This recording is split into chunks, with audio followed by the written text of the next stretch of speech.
कथा दूर सारू आनंदाने जीवन जगू नकारात्मकता दूर सारू आनंदाने जीवन जगू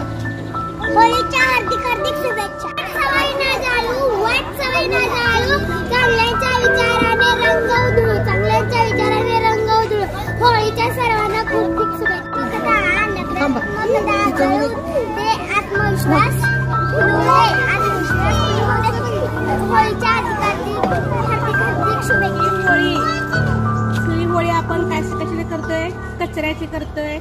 आपल्या वाईट विचारांची करतोय आपल्यातले जे दुर्गुण आहेत वाईट गुण ते गुणाची आपण होळी करतोय आज होळी करून चांगले गुण आपण घ्यायचे आहेत होळी आपल्या सगळ्या वाईट विचारांची आपल्या घाण सवयीची आणि आपल्या चांगले गुण घेण्याची आजपासून आपण सगळे वाईट गुण ह्या होळीत